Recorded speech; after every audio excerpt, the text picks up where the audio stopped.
오늘 우리에게 주시는 하나님의 말씀 받도록 하겠습니다. 로마서 16장 1절에서 5절입니다. 찾으셨으면 아멘. 교독합니다. 내가 갱그리아 교회의 일꾼으로 있는 우리 자매 베베를 너희에게 추천하노니 너희는 주 안에서 성도들의 합당한 예절로 그들을 영접하고 무엇이든지 그에게 소용되는 바를 도와줄지니 이는 그가 여러 사람과 나의 보호자가 되었습니다. 너희는 그리스도 예수 안에서 나의 동역자들인 브리스가와 아굴라에게 문안하라. 그들은 내 목숨을 위하여 자기들의 목까지도 내놓았나니 나뿐 아니라 이방인의 모든 교회도 그들에게 감사하리라. 다 함께 또 저의 집에 있는 교회에도 문안하라. 내가 사랑하는 에베도에 문안하라. 그는 한사에서 그리스도께 열매니라. 아멘. 이번 주 우리에게 주시는 하나님의 말씀 제목 시작. 목숨을 내놓은 그들. 하나님 우리 아버지 주님 앞에 이제 5월을 마감하고 새롭게 6월을 준비하며 하나님의 음성과 말씀을 받습니다. 깨닫는 마음 주시고 하나님 믿음의 심지에 성령의 불이 하나님이 임하여져서 나를 이기고 환경을 이기는 귀한 예배에 되게 하여 주옵소서. 예수님의 이름으로 기도하옵나이다. 아멘. 날씨가 갑자기 더워지죠. 옛날 같으면 지금 봄이잖아요. 오늘 뭐 한 30도가 넘는 것 같아요. 완전히 여름 날씨예요. 날씨가 더워도 오늘 사람의 마음을 또 하나님의 마음을 시원케 하는 우리 말씀이 오늘 나옵니다.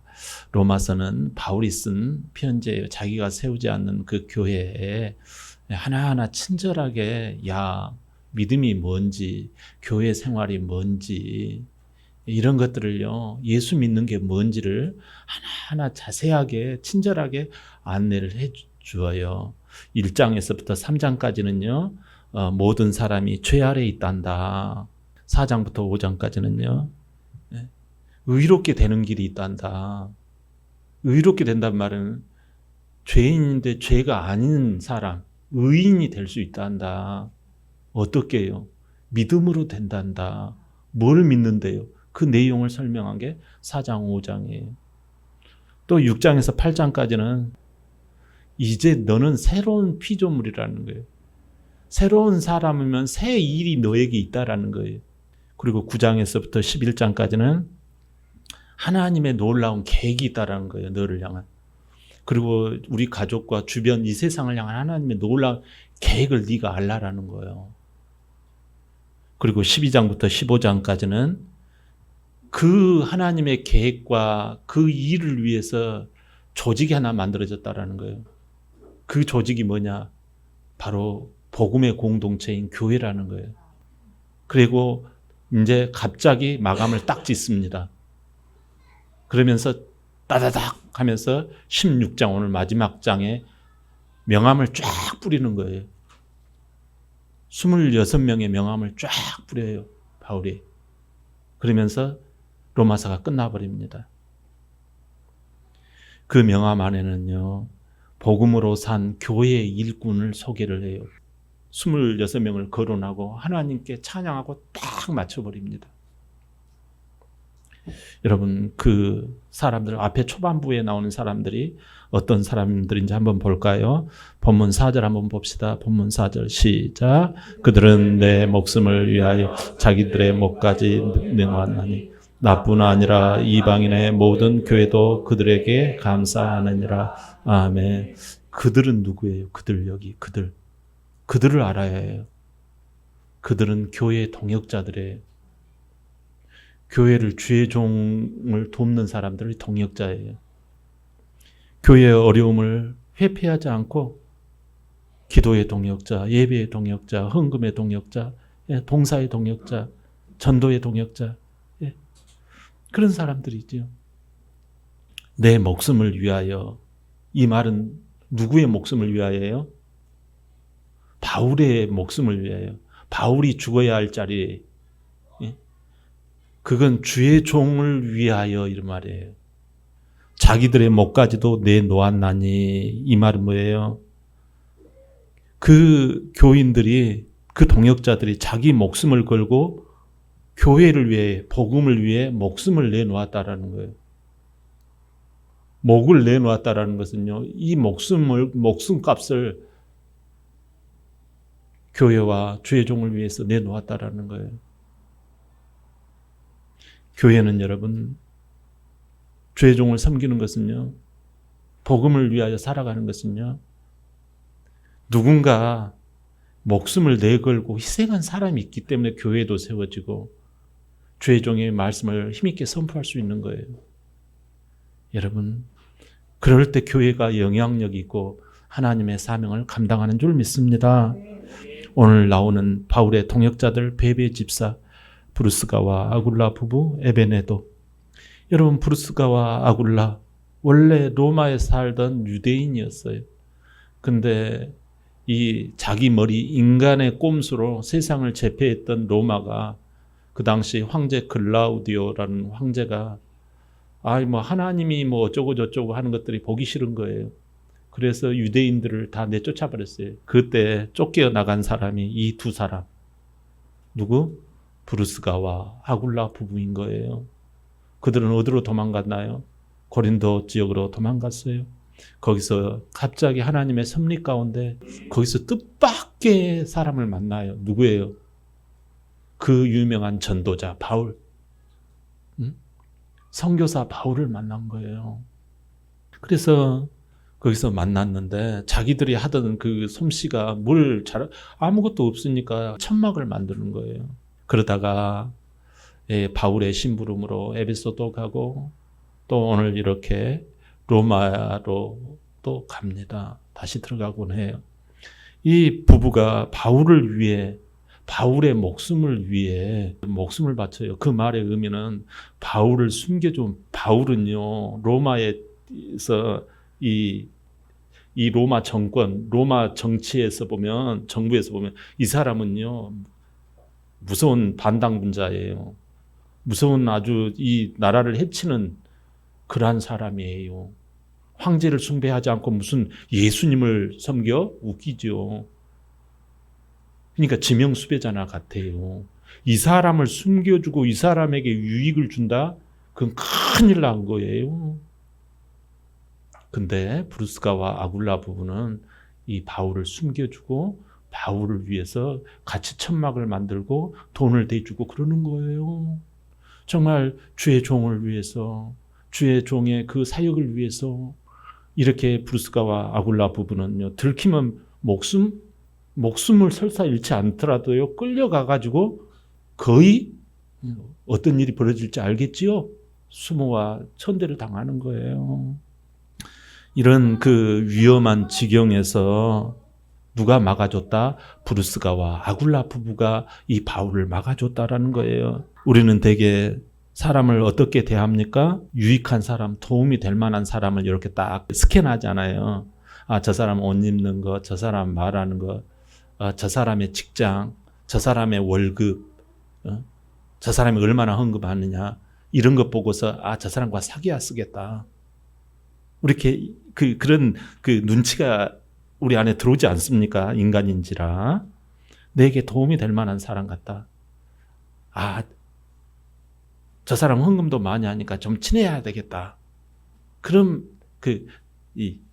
그런 게 있을 수 있잖아요. 인간인지라.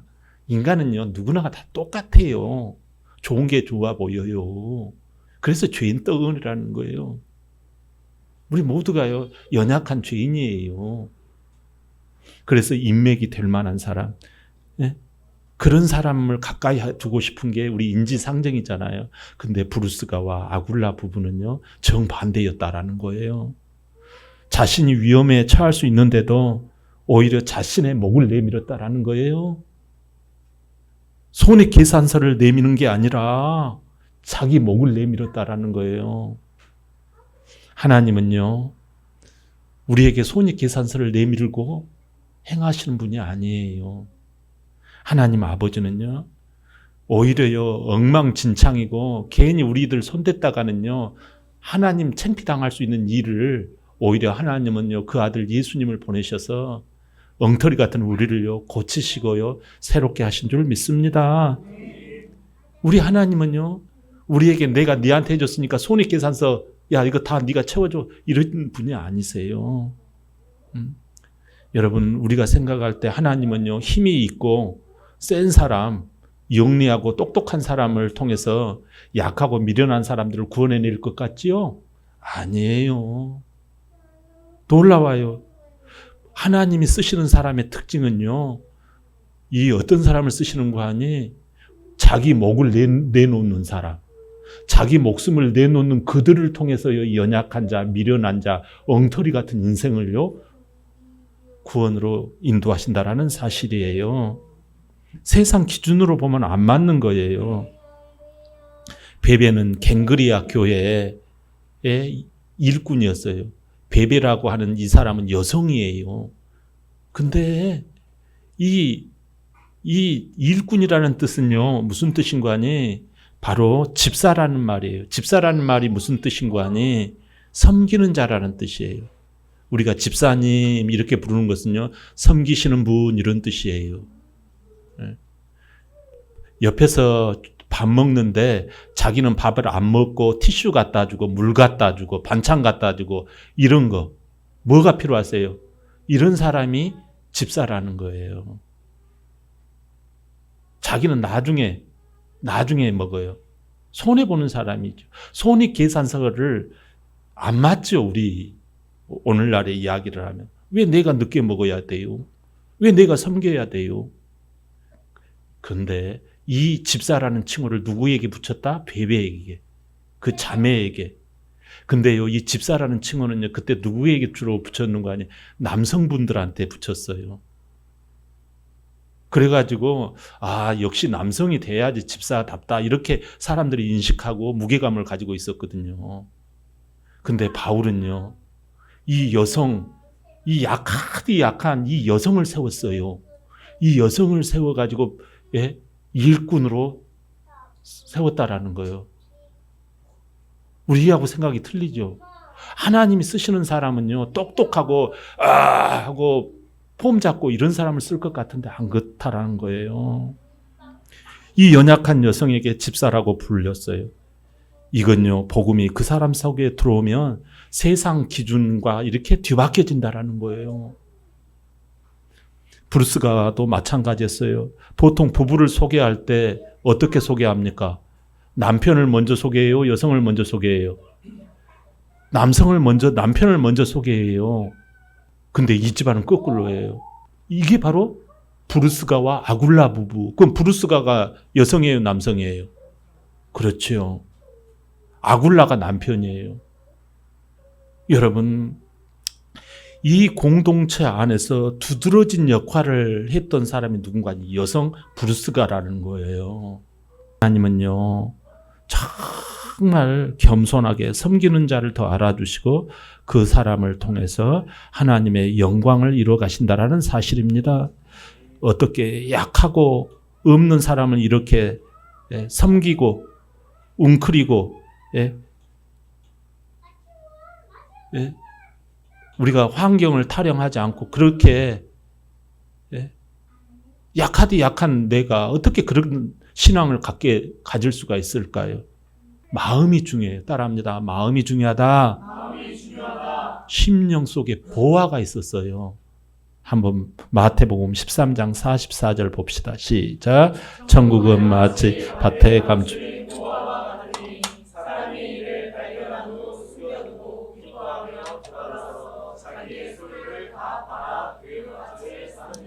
아멘. 여기 기뻐하다라는 말은요, 기뻐서 어쩔 줄, 주체할 줄 모른다라는 뜻이에요. 주체할 줄 모를 정도, 이게 더 커요. 여러분, 우리 안에 이 마음의 기쁨이면 막 감당할 못할 막 이 신바람이 난다라는 거예요. 이 기쁨이 자기 안에 이 보화가 있다 보니까, 감추인 보화가 있다 보니까 이게 신바람이 일어나서 그렇게 하더라는 거예요. 여러분, 마치 강이 바다로 지나갈 때 강은요, 자기 물줄기를 잃어버리는 것 같아요. 근데 강이 바다를 만날 때 비로소 강이 하고 싶었던 일을 할 수가 있는 거예요. 진짜 내 이 강에서는 좀 제발 좀 큰 물고기가 좀 들어왔으면 좋겠다. 아우, 조그만 그 거룻배가 아니라 좀 큰 배가 좀 내 강에는 좀 들어왔으면 좋겠다. 근데요, 바다를 만났더니 물고기가 이따만하게 큰 거예요. 배가 통통배가 아니라요, 엄청나게 큰 군함 같은 거함이 들어오는 거예요. 마찬가지예요. 여러분, 우리가 정말 주를 위하여서 정말 내 안에 심령에 감추인 보화 때문에 자기 목을 이렇게 목숨을 내놓았더니 여러분, 기쁨을 주체하지 못하는 거예요. 하나님께서 우리 안에요, 이게요, 알 수 없는 기쁨이 넘쳐나서, 예? 마음이 기쁘고 삶이요, 두려움이 떠나가는 거예요. 이처럼 브루스가와 아굴라 부부처럼 여러분, 손익계산서 내밀지 말고 예수 복음을 위하여 목숨을 내놓는 우리 속에 예수 보화로 즐거워할 때 오히려 인생이요, 풍성한 삶을 누리고 살맛 나는 인생이 되는 줄 믿습니다. 네, 여러분, 그래요. 우리 또 한번 본문 2절을 볼까요? 본문 2절 시작. 너희는 주 안에서 성도들의 합당한 예절로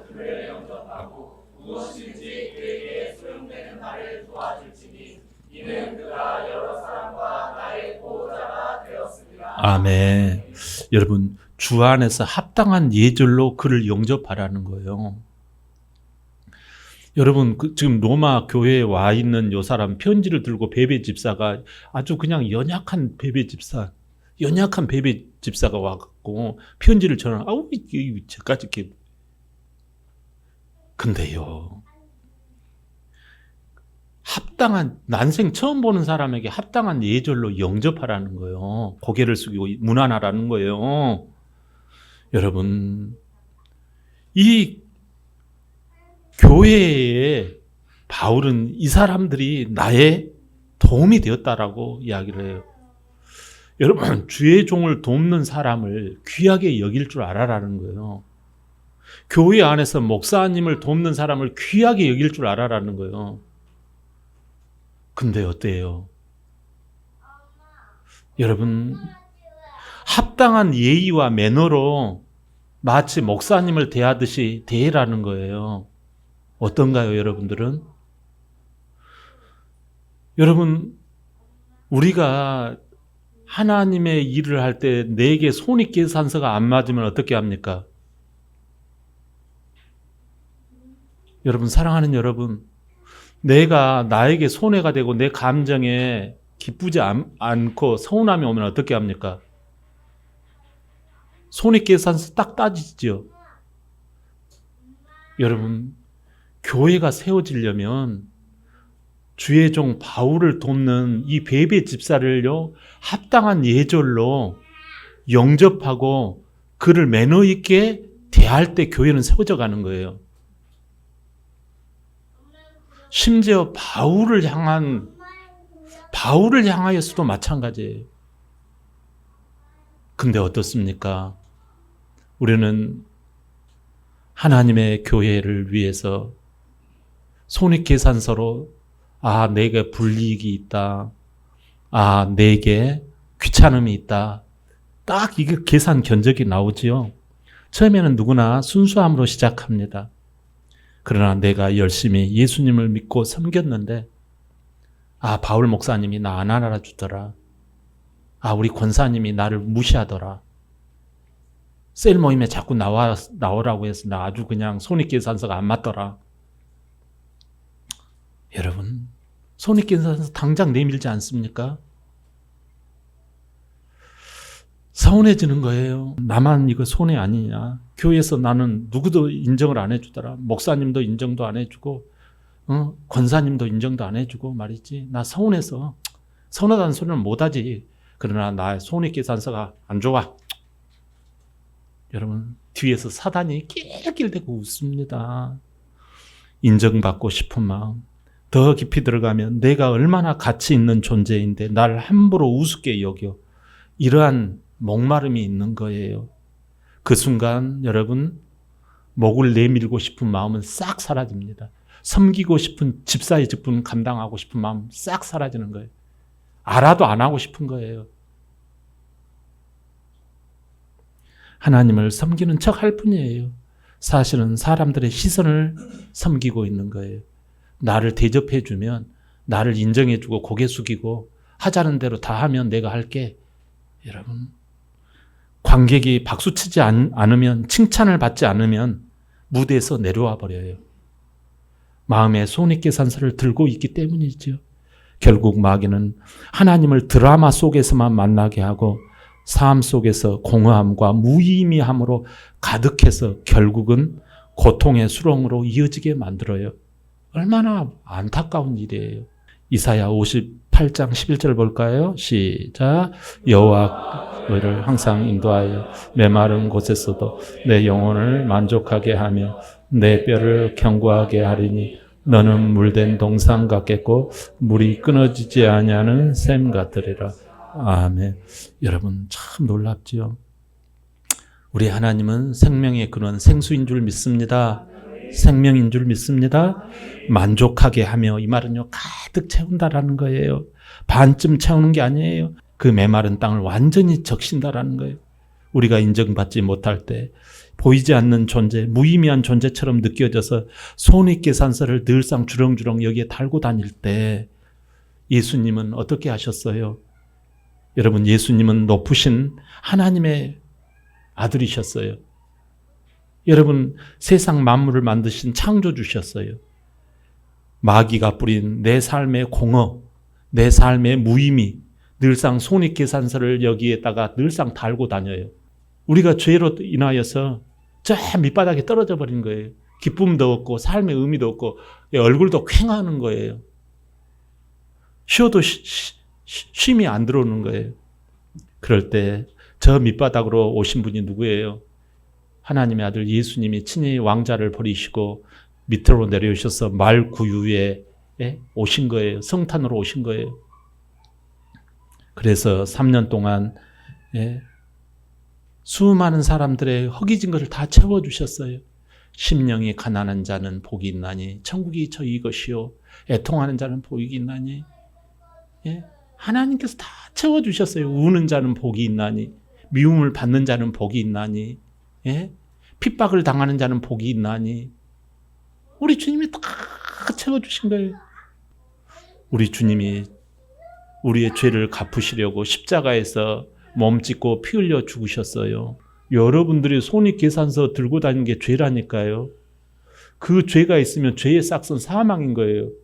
고난이고 인생이 안 풀려요. 그 죄를 다 내가 죽어야 되고 내가 지옥 가야 되잖아요. 근데 예수님께서 매 맞고 고통당하시고 질병과 같은 그 통증을 앓으시고 미움 당하시고 수치와 모멸과 창피를 다 당하신 거예요. 죄가 있으면 그런다니까요. 그걸 예수님이 다 끌어안으신 거예요. 이제 여러분들 앞으로 생길 그 수모와 멸시와 천대와 지옥 가는 거, 이걸 다 끌어안으신 거예요. 얼마나 좋아요. 고마워요. 아멘. 이거잖아요. 세상 사람들이 저 인간 못 박으라 그럴 때 말없이 우리를 완전히 채워주시려고 마귀의 유혹과 불신앙으로 우리가 손익계산서를 내밀 때 주님은 이 모든 죄의 대가인 죽음을 혼자 짊어지신 거예요. 가시의 그 머리에 가시면류관, 옆구리에 창에 찔리셨어요. 그런데 우리 주님은 하나님이시잖아요. 3일 만에 다시 살아나셨어요. 다시 살아났다는 의미는요, 인정받지 못하는 현실이 있어요. 심지어 교회에서 내가 봉사하고 섬기는데 나를 우습게 여겨요. 뭐 세일 모임 하자고 그러고 뭐 하는데 나를 아주 진짜 발에 묻은 때만치도 못하게 여기는 인간이 있어요. 그거 그냥 가는 거예요. 그걸 무릅쓰고 가는 거예요. 그거 하나님이 인정하고 계신다라는 거예요. 세상은요, 저 사람 버릇 질 필요 없어요. 그런 사람이 있어요. 그것 때문에 나중에 하늘 나라 갔을 때 상급이 있는 거예요.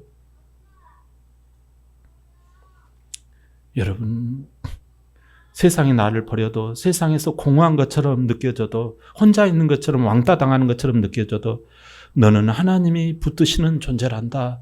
이게 나에게 채워져 있는 거예요. 이 보화와 같은 은혜가 있는 거예요. 할렐루야. 그런 믿음을 갖는 순간 우리는 새로운 정체성의 사람으로 태어납니다. 우리는 그리스도의 대사가 되는 거예요. 이 땅에 내가 할 일, 대사의 역할을 감당하는, 외교관의 역할을 감당하는 거예요. 주님이 보낸 나는 외교관이다. 주님이 보내신 대사다. 나는. 대사는 어떤 사람이에요? 본국에서 시킨 대로 파견된 사람이에요. 대사의 권위는 자신에게 있지 않아요. 그를 보낸 나라에서 나와요. 대사가 어떤 나라에서 왔습니까? 왕이신 하나님께 나는 파송된 사람이다. 이 땅에. 주멜로디 교회 목사로서 파송된 사람이다. 집사로서 파송된 사람이다. 권사로서 파송된 사람이다. 권찰로서 파송된 사람이다. 이런 프라이드가 있는 거예요. 우리의 가치는 늘 옆 사람의 눈치에서 나오는 거 아니에요. 손익계산서에서 나오는 거 아니에요. 우리를 보내신 왕이신 나의 그리스도, 왕이신 나의 하나님. 할렐루야. 나는 오늘도 우리 교회 비록 성도로서 그리스도의 대사라는 거예요. 집에 갔어도, 직장에 갔어도, 심지어 교회에서는 하물며 말할 것도 없죠. 여러분, 왕의 대사로서 오늘 이 자리에 서 있는 거예요. 어떻게 살아가야 할까요? 세상은 먼저 인정받고 네가 인정받을 때, 교회에서 알아줄 때 교회 일도 열심히 하는 거야. 이렇게 이야기를 합니다. 그러나 하나님은 아십니다. 손익계산서 내밀지 말라라는 거예요. 세상은 네 목숨이 중요하지 않느냐. 네 손익계산서부터 챙겨라. 영리하게 행동해야 된다. 그게 지혜란다. 이렇게 이야기를 해요. 하지만 우리 주님은 하나님의 미련한 것이 사람의 지혜보다 낫다. 이렇게 말씀하세요. 세상은 네 목숨 챙겨라. 이렇게 말하지만 우리 주님은 나는 널 위해서 목숨을 바쳤단다. 너의 목숨은 보너스란다. 너는 영원히 천국에서 나와 함께 영생을 누릴 거란다 말씀하십니다. 여러분, 우리는 하나님께 먼저 인정을 이미 받았어요. 할렐루야. 이게 복음이 주는 행복이에요. 열왕기상 17장에 보면 사르밧 과부 이야기가 나와요. 극심한 가뭄이에요. 사르밧 과부는 정말 식량이 떨어져가지고 하나밖에 없는 아들과 살고 있어요. 그래가지고 밀가루 한 통밖에, 기름 조금밖에 안 남았어요. 근데 똑똑똑 노크를 하는 거예요. 누군가하고 나가봤더니 엘리야 선지자가 와 있는 거예요. 대뜸 하는 소리가 그러는 거예요. 밀가루 한 통하고 그 기름 나를 위해서 주시오. 이렇게 이야기를 하는 거예요. 순간적으로 이 사르밧 과부는 성질이 날 것 같은 거예요. 주의 종이면 주의 종다워야 될 거 아니에요. 그렇지 않습니까? 가난한 사람 도와주고 있는 것도 벗어줘야 될 판국에 하나밖에 없고 이제 요것 먹고 이 가뭄에 죽으려고 그러는데 그거 빼앗아 가려고 하는 거예요. 순간적으로 손익계산서가 쫘르륵 나오는 거예요. 나 싫어요. 나 나중에 줄게요. 이런 말을 하려는 순간 이 선지자가 하는 말이 떠오르는 거예요. 두려워하지 마라. 하나님이 비를 주시는 날까지 내 통에 밀가루가 떨어지지 않을 거야. 여러분, 그 말을 들었을 때 이 여자의 마음 안에는 이 결핍의 계산서, 손익계산서를 넘어가는 믿음이 생겼던 거예요. 자기의 마지막 밀가루를 붙들고 있어야 산다라는 그 두려움이 하나님의 약속을 붙들고 살아가는 믿음으로 바뀌어진 거예요. 그 결과 어떻게 합니까? 자기 목을 내놓은 거예요. 자식의 목을 내놓은 거예요. 드십시오, 선지자님. 그런데 그 통 속에 밀가루와 기름이 떨어지지 않았던 거예요. 교회 생활하면서 예수님 믿고 내 목숨에 무엇을 먹을까, 무엇을 입을까? 내 목숨이 소중해. 예? 이런 느낌이 오지 않습니까? 우리 식구가 소중해. 우리 자식이 소중해. 여러분, 그러나 경험할 이야기가 있어요. 내가 먼저 손을 펴올 때 하나님이 채우신다라는 사실이에요. 여러분, 신앙은 역설이에요. 브루스가와 아굴라 부부가 목을 내놓았던 이유도 똑같아요. 내 영혼과 내 육신의 주인이 누군지를 알았기에 그분이 기뻐하는 교회를 세우는 일에 목을 걸었던 거예요. 생명을 걸었던 거예요. 사랑하는 여러분, 오늘 하나님은 내 목숨, 내 생명 소중한 것 알게 예수님이 성령으로 생명을 주었단다. 그 생명을 드릴 때 또 다른 생명이 태어나는 신비를 알라는 거예요. 우리 주멜로디 교회가 베베 집사처럼 아무도 알아주지 않아도 묵묵히 섬길 때, 브루스가와 아굴라처럼 손익계 산서 없이 목숨을 드릴 때 반석 위에 세워지는 교회가 될 줄 믿습니다. 우리가 바라볼 것은 하나예요. 나의 생명이 주께 있고 주님만 바라보며 주님 위에 살게 되고 주님 위에 생명 드리는 그러한 은혜가 주님 안에서 이루어지는 줄 분명히 깨달으시기를 바랍니다. 주님 바라보면 되는 거예요. 할렐루야.